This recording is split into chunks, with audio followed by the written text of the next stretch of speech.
Terjemah Tafsir Al-Marogi Jilid 1 halaman 184. Bismillahirrahmanirrahim. Memohon pertolongan dengan cara sabar dan mendirikan sholat. Setelah menjelaskan kejelekan perbuatan kaum Yahudi karena akal tidak mereka manfaatkan dan kitab tidak bisa mengingatkan mereka, maka Allah mengajak mereka ke jalan yang baik, yakni memohon pertolongan dengan cara sabar dan mendirikan sholat. Untuk itu Allah berfirman di surat Al-Baqarah ayat ke-45, A'udzubillahi minasyaitonirrajim, wasta'inu bis-sabri was-sholah. Jadikanlah sabar dan sholat sebagai penolongmu. Hakikatnya sabar itu terletak pada mengingat janji Allah yang akan memberi pahala kepada siapa saja yang sabar dan menahan diri dari kemauan hawa nafsu terhadap hal-hal yang diharamkan Allah. Juga mau mengamalkan berbagai bentuk taat yang dirasakan sangat berat bagi dirinya.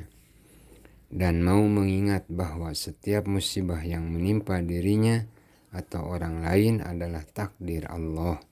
Karenanya sikap sabar ini memerlukan taat dan patuh kepada perintah Allah. Kemudian memohon pertolongan di dalam menghadapi berbagai musibah melalui cara sabar ialah dengan cara mengikuti perintah-perintah Allah dan menjauhi larangan-larangan Allah, dengan mengekang hawa nafsu dari larangan-larangan tersebut.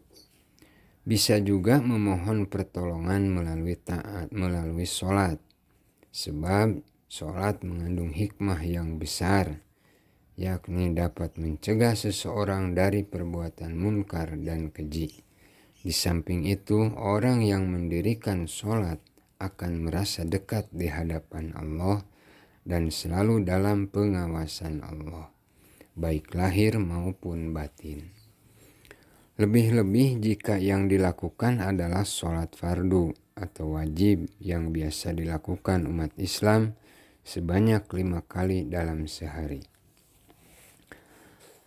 Dalam hal ini, Imam Ahmad meriwayatkan sebuah hadis dari Rasulullah SAW yang menceritakan bahwa jika beliau tertimpa sesuatu yang mengejutkan, beliau akan melakukan sholat.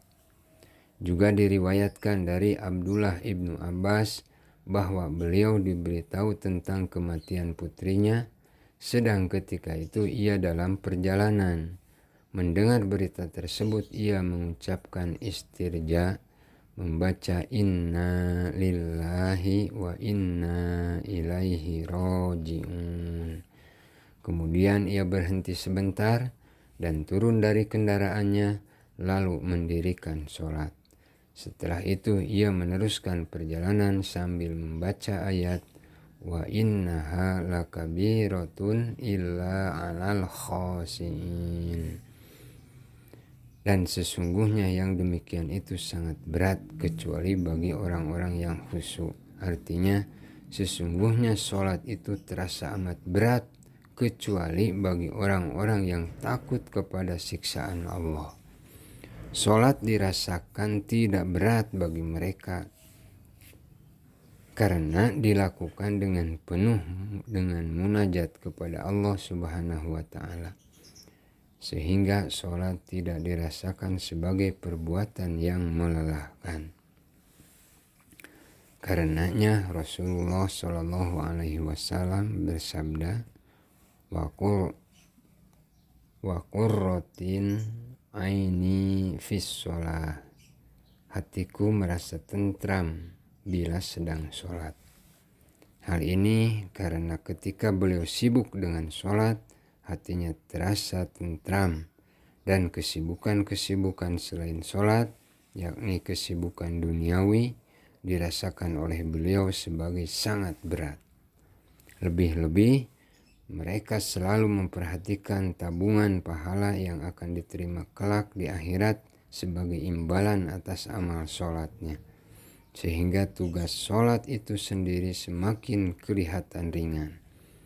Karenanya pernah dikatakan kepada Ar-Rabi ibnu Khaisam yang melakukan sholat sangat lama, "Anda telah membuat capek diri sendiri." Ia menjawab, "Aku mengharap ketenangan dalam sholat." Dikatakan lagi kepadanya, "Siapapun yang melakukan apa kehendak dirinya, maka baginya akan mudah melaksanakan yang ia upayakan. Dan siapapun yang yakin balasan yang akan diterimanya, maka jelas ia akan semangat di dalam melaksanakannya." Kemudian Allah menjelaskan sifat-sifat orang-orang yang khusyuk. Sifat-sifat itu sekaligus dapat mendekatkan diri kepada Allah, di samping akan melahirkan sikap taat dan tunduk kepadanya. Karenanya Allah berfirman di dalam surat Al-Baqarah ayat ke-46, A'udzu billahi minasyaitonir rajim. Alladzina yadhunnuna annahum mulaqu rabbihim wa annahum ilaihi raji'un. Artinya, yaitu orang-orang yang meyakini bahwa mereka akan menemui Tuhannya dan bahwa mereka akan kembali kepadanya.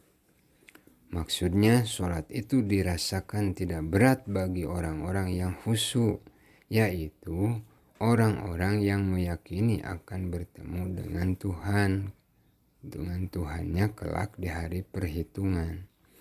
Mereka pun sadar akan kembali kepada Allah setelah dibangkitkan, kemudian diberi balasan setimpal sesuai dengan perbuatan selama di dunia. Di dalam ayat tersebut dipakai kata dzan atau menyangka atau menduga sebagai sindiran bagi orang yang melakukan sangkaan akan melihat pahala atas jerih payahnya di dalam sholat, maka ia akan merasa mudah di dalam melaksanakannya. Karenanya ungkapan yang dipakai di dalam ayat ini digunakan kata-kata dzan, sehingga kecaman itu akan tampak lebih pedas.